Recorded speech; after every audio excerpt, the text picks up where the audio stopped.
Hey guys, welcome back हो गया channel पर। तो या आई नो मैं थोड़ा लेट हो चुकी हूँ, बट बात करना तो बनता है यार। इतनी बड़ी कंट्रोवर्सी हुई है तो हम अपनी टिप्पणियां दिए बगैर कैसे खामोश हो सकते हैं। तो बात करेंगे हम इंडिया गॉट लैटिन के एपिसोड्स के बारे में कि क्यों इस वाले एपिसोड में इतना ज़्यादा भड़काव किया गया। क्या इससे पहले समय रैना की कॉमेडी बहुत ज़्यादा साफ़ सुथरी थी?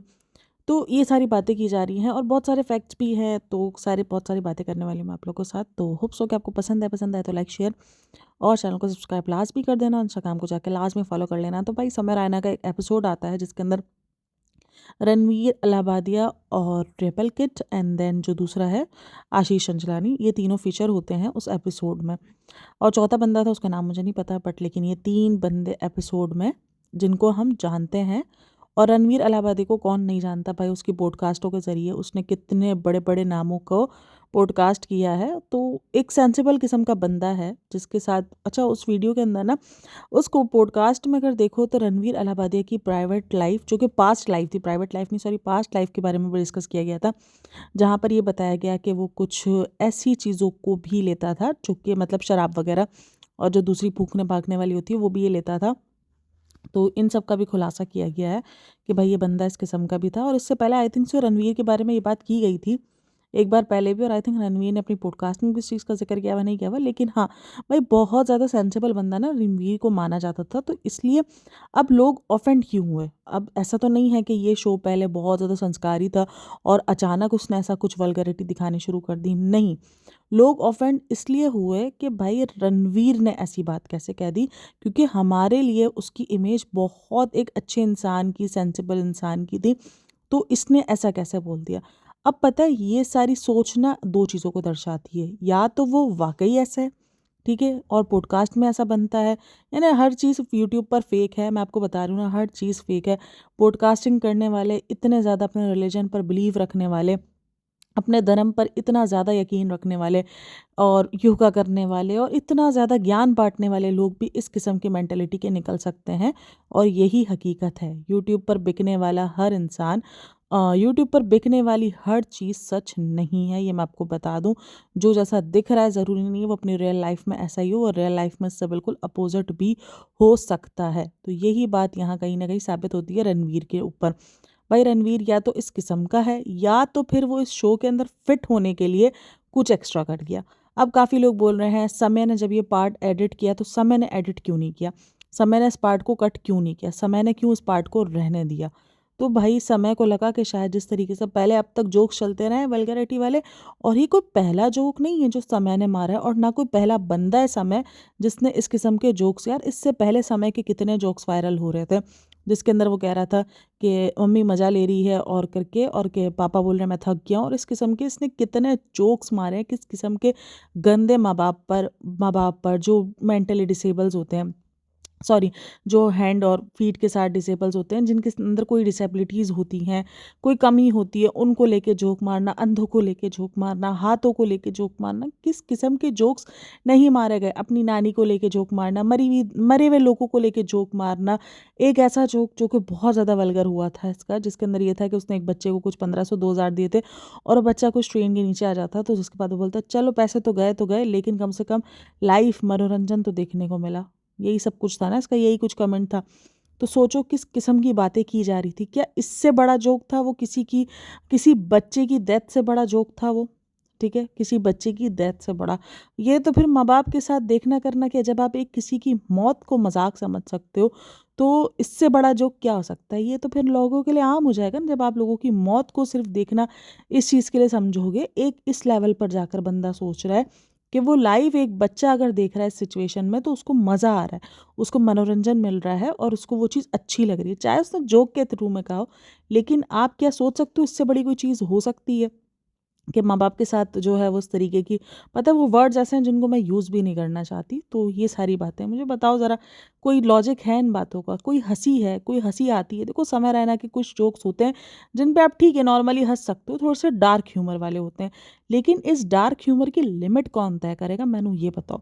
यानी कहाँ तक डार्क अलाउ है और इसके बाद डार्क ह्यूमर एक गंदा बन रहा है, इसकी कौन लिमिट तय करेगा। यानी हर एक चीज़ को नॉर्मलाइज कर देना, किसी की मौत को जोक, किसी की क्वालिटी पे जोक। इवन यार उस एपिसोड में रेबल किड ने उसके मिथ पैट के साइज तक को डिस्कस किया है, या आप सोच रहे हो उसके प्राइवेट पार्ट के साइज तक को डिस्कस किया है। तो ये सब कुछ किया है, और ये सब कुछ पहली बार नहीं हो रहा है।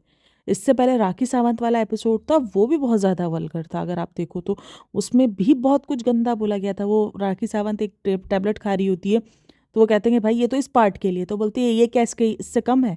तो इस किस्म के जोक्स और इससे घटिया घटिया किस्म के जोक्स जो है वो राखी सावंत के टाइम भी मारे गए हैं, जो कि शायद मैं दोहराना भी नहीं चाहती अपनी वीडियो में। तो मुझे ये बताओ, इन सबको स्टॉप कौन करेगा? अब रणवीर के ऊपर लोग इसलिए भड़क गए क्योंकि रणवीर को सब लग रहा था कि भाई ये बहुत सेंसिबल बंदा है, इसने ऐसी कैसे बात कर दी। तो ज़्यादा जो भड़कना लोगों का हुआ है ना, वो इसलिए हुआ। अब काफ़ी लोग बोल रहे हैं यार इतना नेशनल लेवल का इसको बना दिया गया है, प्रॉब्लम इससे ज़्यादा प्रॉब्लम पड़ी है, पहले उनको देखा जाए। यार ये तो देखो, मुझे समझ में नहीं आता कि ये कोई बात होती है। अब अगर कोई चोरी की एफआईआर लिखवाने जाता है, तो अब क्या लोग उसको ये बोलेंगे अरे भाई तुम चोरी की एफआईआर लिखवाने जा रहे हो, इधर मर्डर हुए पड़े हैं, और तो उधर तुम्हारी चोरी की एफआईआर करेंगे, तुम्हारी चोरी की वर्क पे काम करेंगे। और अगर पुलिस वाले उसकी चोरी की चीज़ को बरामद कर देते हैं, तो हम बोलेंगे अरे भाई तुम कैसे पुलिस वाले हो, तुम्हारे पास उधर मर्डर केस पड़े हो, तुम चोरी वाले एपिसोड ढूंढ रहे हो और तुम चोर ढूंढ रहे हो। ये मतलब ये तो कोई सेंस ही नहीं होता है ना। अगर शिकायतें गई हैं, कम से कम लोगों में अवेयरनेस आई है। अब काफ़ी लोग बोल रहे हैं इतना सब कुछ नीड नहीं है। अच्छा, मुझे भी कभी कभी लगता है कि इतना सब कुछ नीड नहीं है, लेकिन अगर दूसरे पॉइंट ऑफ व्यू से सोचा जाएगा तो उसको स्टॉप कैसे किया जाएगा? अब जो मिलियंस ऑडियंस उसको देखती है, उसमें कितने सारे कमेंट्स आते थे कि यार ये क्या है, मतलब आप इतना घटियापन कैसे दिखा सकते हो। इससे पहले भी वो ट्रोल हो रहा था, इससे पहले भी इस पर बात आ रही थी, लेकिन वो स्टॉप नहीं हो रहा था, उसका स्टॉप कहीं आ ही नहीं रहा था। तो जब तक एक ऐसा, मतलब मुझे बताओ, एक सख्त इकदाम नहीं लिया जाएगा तो एक चीज़ को स्टॉप कैसे मिल सकता है? क्योंकि अगर सिर्फ लोगों के ट्रोल करने से स्टॉप मिलता तो फिर तो क्या बात हो चुकी होती, आज सब स्टॉप हो चुके होते। और रेबल किड ने भी जो उसके ऊपर कहा, वजाइना देन उसके ऊपर वो जो बात कही है, वो भी बहुत ज़्यादा वल्गर है। अगर आप देखो तो वल्गर ही है। चाहे सामने वाले बंदे ने, देखो ये बात नहीं है कि अगर सामने वाले बंदे ने तुम्हें एक चमाड़ मारी तो तुम्हें दूसरा हाथ कर देना चाहिए, दूसरा मुंह दे देना चाहिए, ऐसी बात नहीं है। लेकिन कम से कम आप उस शो में जज बन के गए हो, आपको अपनी तो पता होनी चाहिए ना कि यार मैं कैसी हूँ, मेरा क्या है, मेरी क्या इमेज बनी हुई है लोगों के सामने। हम पता है क्या कर रहे हैं, हमारा दौर अभी इस दौर का चल रहा है कि हम जो जेनजी दौर में बैठने के चक्कर में हम डार्क जोक्स को अगर एक्सेप्ट नहीं कर पा रहे, तो लोग बोलते अरे पता नहीं कैसा बंदा है यार, तू जाकर तू इस ज़माने का ही नहीं है, तू तो ओल्ड स्कूल है, ये है वो, ऐसे बोला जाता है। अगर आपको इस ज़माने जैसा बनना है, अगर आपको खुद को जेनजी कहलाना है, तो आपको ये डार्क जोक्स अच्छे लगने चाहिए, आपको ये डार्क जोक्स पे हंसना आना चाहिए, तो ही आप जेनजी कहलाओगे, ये कहा जा रहा है। अच्छा, काफ़ी लोग बोल रहे हैं कि यार पूरी की पूरी जनरेशन को क्यों लपेटा जा रहा है? तो जनरेशन में कुछ लोग अभी भी अच्छे हैं जिनको ये सब कुछ नहीं पसंद आ रहा, उसी जनरेशन के लोग भी उसको ट्रोल कर रहे हैं, उसी जनरेशन के लोग भी उस पर बात कर रहे हैं कि अरे किस किस्म की घटिया हरकत की है तुमने, तुम अपने माँ बाप के बारे में ऐसा सोच भी कैसे सकते हो। अच्छा, रणवीर ने ये पूरी की पूरी लाइंस जो है एक ऑस्ट्रेलियन शो से कॉपी की हुई है, ये भी मैं आपको बता दूँ। काफ़ी सारे चैनल्स ने बात की भी है कि ऑस्ट्रेलियन शो था, उसमें ये बात को उसने पिकअप किया हुआ। अब यही बात है कि हम जब कल्चर्स अडॉप्ट करते हैं, तो हम ये भूल जाते हैं कि भाई इस कल्चर की जो बुराइयां हैं वो भी हमारे साथ लगने की हैं। तो अगर आप बाहर मुल्क का कल्चर को अडॉप्ट करने की ट्राई कर रहे हो, सोच रहे हो कि भाई नहीं सब कुछ ओके ओके रहेगा और जो है वो सारी चीज़ें कूल लगेंगी, मैं कूल लगूंगा, ये सब कुछ, तो आप भूल गए हो कि बाहर मुल्कों में फिर इन सब चीज़ों का हाल क्या है, कि किसका माँ कौन है, किसका बाप कौन है, ये भी नहीं पता होता है वहाँ पर भाई, ये हाल है। तो इतना बुरा हाल है ना, अगर आप बाहर मुल्कों के हाल देखो तो बहुत अच्छी चीज़ें तो वहाँ पे चल नहीं रही हैं। तो इसी तरीके से काफ़ी लोग जो इंडिया के लोग हैं भाई कह रहे हैं कि हमारा कल्चर ये सब कुछ नहीं देता है, हमारा कल्चर में ये सब कुछ की इजाज़त नहीं है, हम ये सब कुछ नहीं एक्सेप्ट कर सकते। ठीक है, हम पुराने दौर के तो पुराने दौर के सही, लेकिन हम मतलब एक नए दौर के चक्कर में हम ये डार्क ह्यूमर और गंदगी को एक्सेप्ट नहीं कर सकते। लेकिन मेरा मानना ये है कि भाई इन सब चीज़ों को एक्सेप्ट नहीं कर सकते तो इन सब चीज़ों की लिमिट कहाँ है? कौन इन सब चीज़ों को, लिमिट को तय करेगा कि किधर तक जोक मारने हैं, कौन जोक के पार्ट्स में आएगा और उसके बाद कौन वल्गरिटी में चला जाएगा, कौन से पार्ट वल्गरिटी में चल जाएंगे? इसका कोई लिमिट तो बताए ना। आज अगर हमने एक बंदे को रोका तो कल दूसरा बंदा आ जाएगा, आज अगर हमने एक समय राना को बिठाया तो ऐसे 100 समय राना निकल आएंगे, क्योंकि ये तो अब चल पड़ा है। जैसे एक टाइम पर गालियों वाला कंटेंट आया था, तब लोगों ने थोड़ा बहुत ट्रोल किया था, फिर इसके बाद नॉर्मलाइज होने लगा, फिर हर किसी के मुंह से गालियां निकलने लगी। एक दौर आया रोस्टर्स बगैर गालियों के बात ही नहीं करते थे। ये दौर निकला ना, इस दौर को हमने एक्सेप्ट किया। इसके बाद आया थोड़ा-सा और डार्क ह्यूमर का, थोड़ा-सा डार्क पीरियड्स पे जोक करने लगे, भाभी वाले जोक्स करने लगे। जैसे भाभी को पहले एक दौर था ना जब भाभी-भाभी बहुत ज़्यादा किया जाता था। अरे भाभी तो देख कितनी वो है। एक भाभी को एक गाली बना दिया गया था। मतलब लोगों को अब ना अपनी ये बताने में भी शर्म आती थी कि ये मेरी भाभी है, क्योंकि उसको पता था कि लोग किस नज़र से देखेंगे। तो हमने एक ऐसे रिश्ते को, इतने अच्छे रिश्ते को इतना गंदा बना दिया गया। पहले उस पे लोगों ने थोड़ा-सा मतलब आप ही जताया कि भाई ये गलत है, ऐसे नहीं करो, ये नहीं करो। उसके बाद लोग इस चीज़ को एक्सेप्ट करना शुरू हो गए। हाँ, ठीक है, जोक ही तो है ना, जोक ही तो ये सब चीज़ें आहिस्ता-आहिस्ता बढ़ी हैं। ये नहीं है कि एकदम सब माँ-बाप पे चले गए, ये सब चीज़ें आहिस्ता-आहिस्ता बढ़ी है।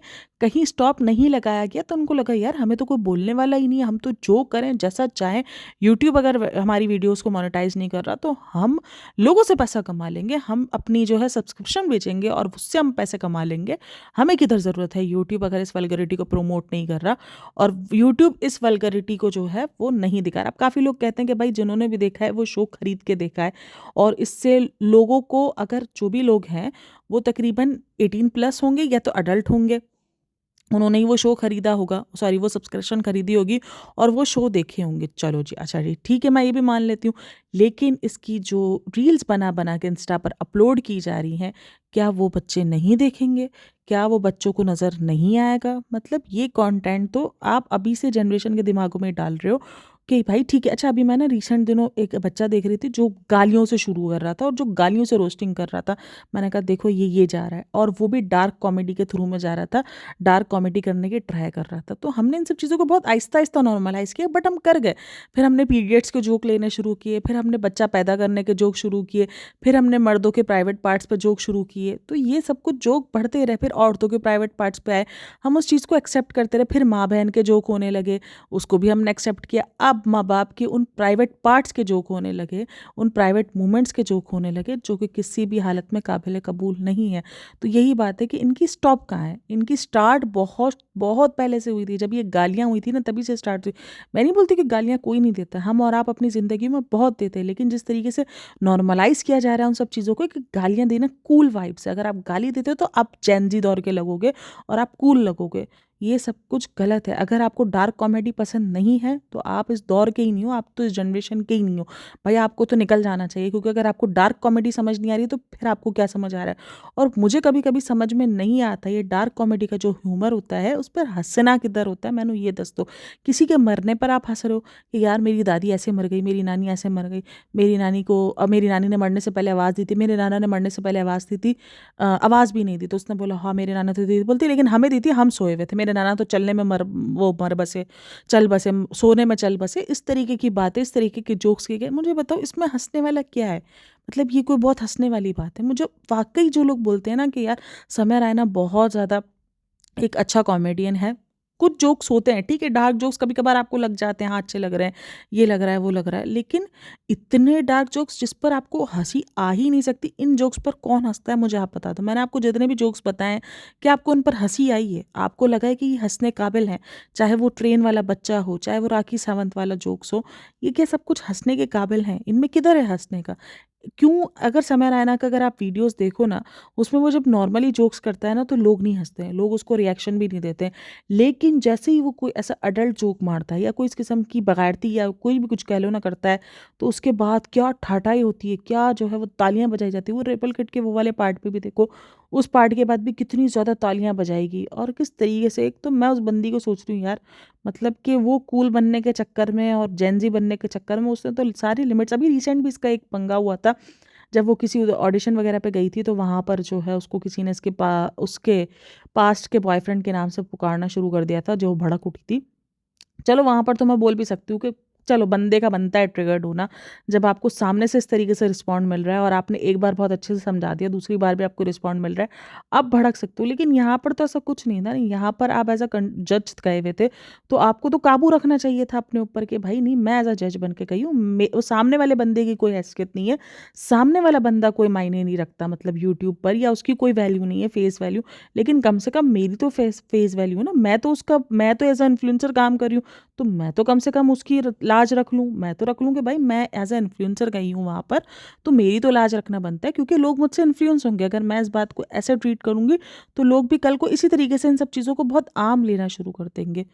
तो ये बात आपको सोचनी चाहिए। अच्छा, यहाँ पर आशीष को काफ़ी लोगों ने घसीटा है इन सब चीज़ों में, एफआईआर वगैरह में भी नाम आशीष का आया है, लेकिन मुझे पता है ये बंदा बहुत ज़्यादा, मैंने वो पूरा वीडियो तो नहीं देखा, लेकिन जितने भी क्लिप्स आए हैं, जो ऐसे क्लिप्स हैं, उसमें आशीष बड़ा खामोश नज़र आया है। यानी उसको पता है, उसको यकीन है कि भाई मेरा जो कंटेंट है, मैं उससे फेस वैल्यू से, मेरी फेस वैल्यू इस सब चीज़ों की मोहताज नहीं है।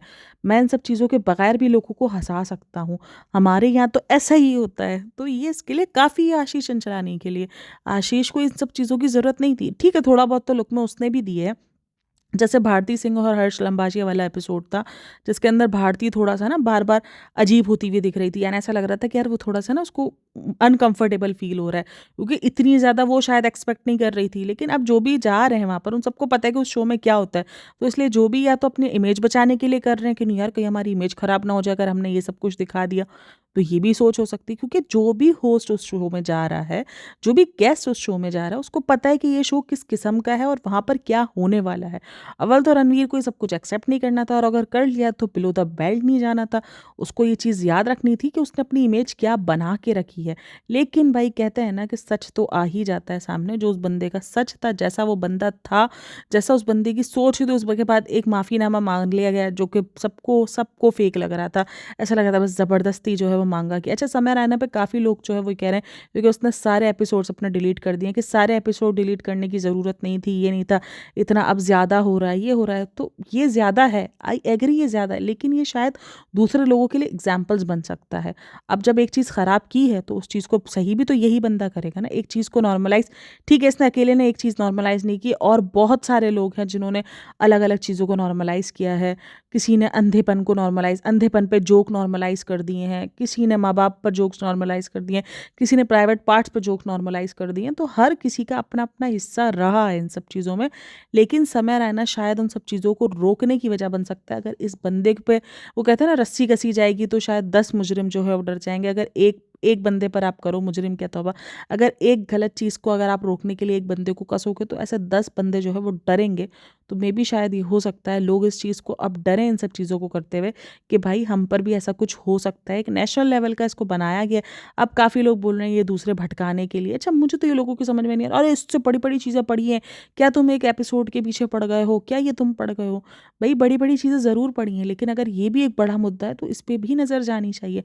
और अगर मैं एक बात बोलती हूँ, अगर ये सब इंडियन पुलिस जो भी शामिल हुए इन सब चीज़ों में, जब उनको अटैक किया जा रहा था, वो अगर किसी किस्म का रिस्पॉन्स नहीं करते, या किसी भी किस्म का वो जवाब नहीं देते, तो उन्हीं को लोगों को उन वही सब ट्रोल कर रहे होते कि यार किस किस्म के लोग हैं, इतनी वल्गैरिटी फैल रही है और ये लोग स्टॉप नहीं कर रहे, ये लोग ये नहीं कर रहे, ये लोग ध्यान नहीं दे रहे हैं, माशरा ख़राब हो रहा है, पूरा कल्चर ख़राब हो रहा है। और काफ़ी जो लोग ना, एक लक्ष्य की मैंने वो देखी थी जिस पर वो बोल रहा है, जिसमें वो समय रैना का सपोर्ट करते हुए कुछ भी बोल रहा है कि कल्चर को, क्या कल्चर जो है वो कॉमेडी शो से ख़राब हो जाएंगे, कल्चर बचाना है तो ये करो वो करो।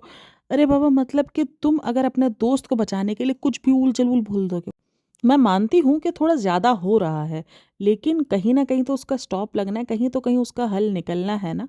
कुछ तो ऐसा करना है जिसके बाद लोग थोड़ा-सा डरें इन सब चीज़ों के लिए, समझे कि डार्क ह्यूमर के चक्कर में गंदगी फैलाना, वल्गैरिटी फैलाना मकसद नहीं होना चाहिए। डार्क ह्यूमर ठीक है, लोगों को पसंद आ रहा है, आजकल की जनरेशन को पसंद आ रहा है ये बहुत ज़्यादा, लेकिन मुझे समझ में नहीं आ रहा मतलब क्यों पसंद आ रहा है इतना डार्क ह्यूमर? यार आप क्या कपिल शर्मा के जोक्स पे नहीं हँस सकते? डबल मीनिंग्स तक जोक आपके काफ़ी नहीं थे, अब जो आपको खुला-खुला जोक सुनना है। तो चलो, यहाँ भी लोग कहेंगे अरे डबल फेज़ है, डबल मीनिंग वाले जोक्स पे हँस लेते हैं, और अगर कोई खुला-खुला जोक कर रहा है तो उस पे नहीं हँस रहे। लेकिन क्या बोल सकते हैं यार, अब इसको नॉर्मलाइज़ कर दिया गया है, अब ये चीज़ें भी मुझे पता है अनकरीब ये चीज़ें भी नॉर्मलाइज़ होना शुरू हो जाएँगी। अब देखो पता है सीन क्या चलता है, अब जैसे ही अब अमेरिका से, ये अमेरिका हो गया, ऑस्ट्रेलिया हो गया, जहाँ से भी ये कल्चर अडॉप्ट करके इंडिया में लाया गया, अब ये इंडिया से लाया जाएगा पाकिस्तान में। पाकिस्तान में भी शुरू हुआ था सिंध गॉट लैटिन करके, और एक और एपिसोड करके, उसके तो एपिसोड ही बहुत क्रिंज थे, वो तो देखने काबिल ही नहीं थे बाबा, अजीब ही। तो ये सब अडॉप्शन अब आहिस्ता-आहिस्ता पाकिस्तान में भी आएगी, तो ये कल्चर ऐसे ही बढ़ता रहेगा।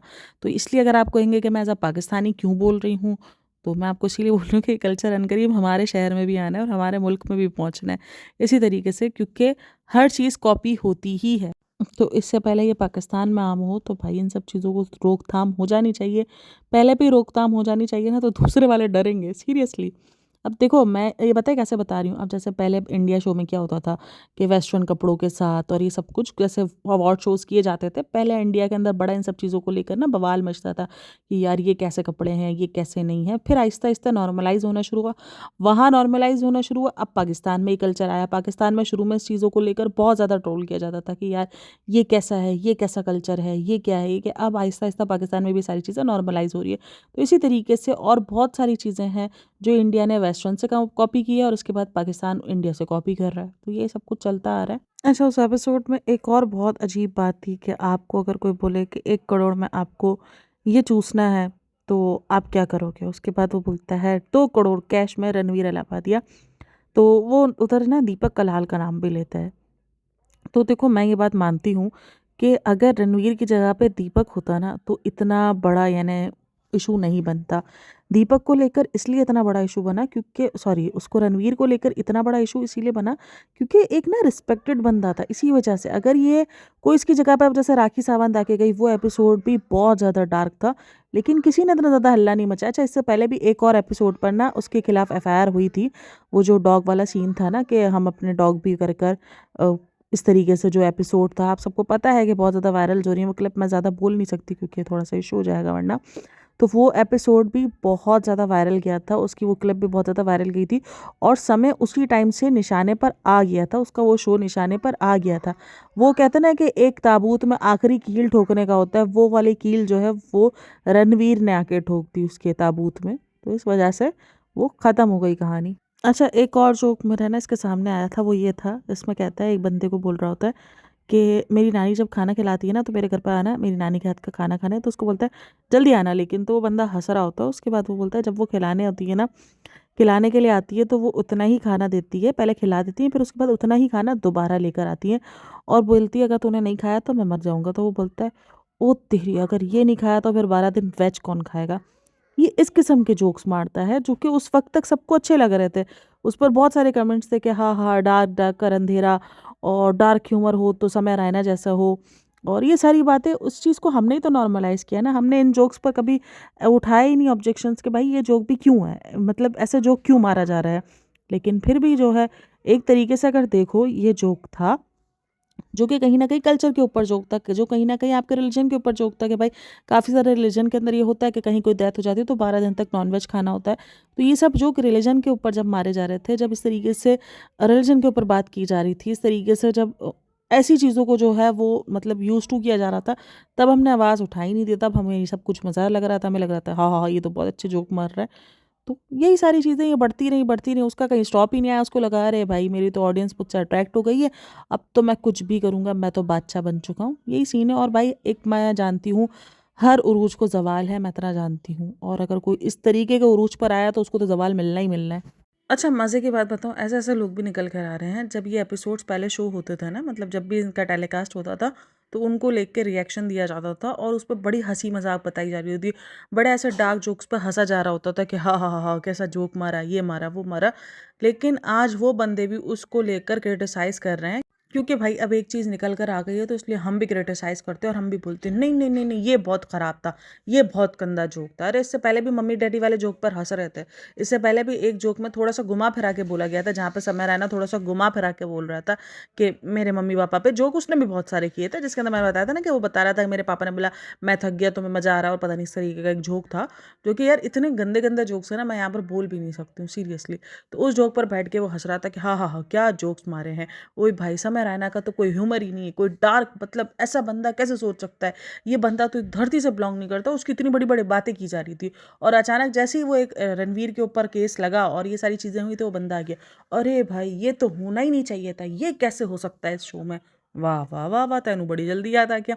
मतलब एक चीज़ उस वक्त तक आपको एक्सेप्ट थी जब तक लोगों ने इस बात पर ऑब्जेक्शन नहीं उठाया, जब ये चीज़ पर इतना ज़्यादा रिएक्शन नहीं आया लोगों का, तब तक ये चीज़ आपको एक्सेप्ट थी। लेकिन जैसे ही रिएक्शन आए तो आपने कहा नहीं नहीं ये तो बहुत गंदा है, चलो जी हम भी हाथ धो लेते हैं अपने, क्योंकि भाई अगर हम पर कहानी आ गई तो फिर हम फंस सकते हैं। मैंने ऐसे भी लोग देखे हैं, वो जिन चीज़ों को नकार रहे हैं और आज जिन चीज़ों पर वो बातें कर रहे हैं कि ये गलत हुआ है, उनकी खुद की वीडियोस के अंदर उसी तरीके की वल्गरिटी वाले जोक्स और इसी तरीके की मम्मी डैडी वाले जोक्स उनके चैनल्स पर भी अपलोडेड हैं।